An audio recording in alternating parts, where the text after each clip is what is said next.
Pourquoi la tragédie des horizons est-elle une tragédie? La tragédie est un genre théâtral dans lequel la fin funeste semble inéluctable, en dépit des actions des personnages pour tenter de l'éviter. Dès lors, pourquoi utiliser l'expression tragédie des horizons à propos des politiques de lutte contre le réchauffement climatique? On connaît les causes du réchauffement climatique et donc on sait comment lutter contre celui-ci.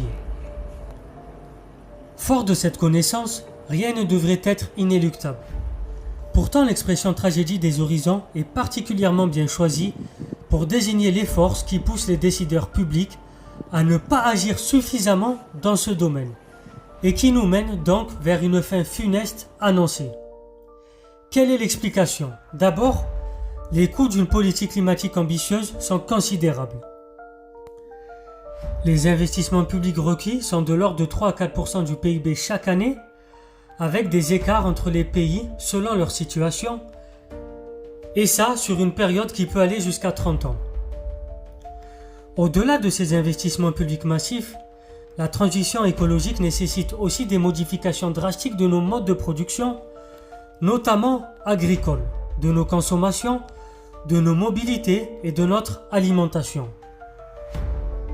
Elle implique aussi des coûts de reconversion professionnelle pour ceux qui travaillent dans les secteurs très carbonés.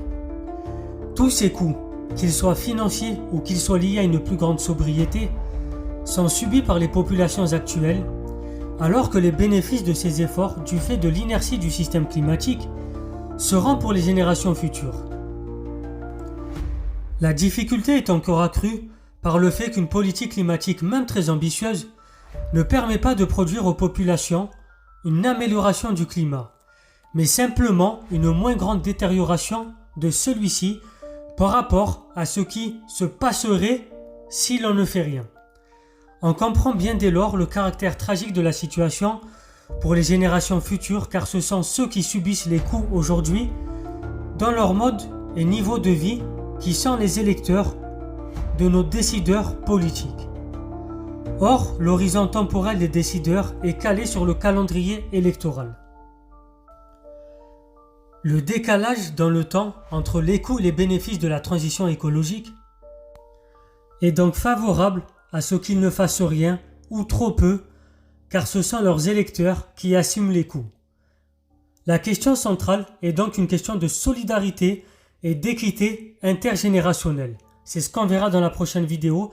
C'était Soso l'Intello, abonnez-vous, partagez, likez, très chers toits éclairés, tous les soirs à 20h30 pour les vidéos de Culture G.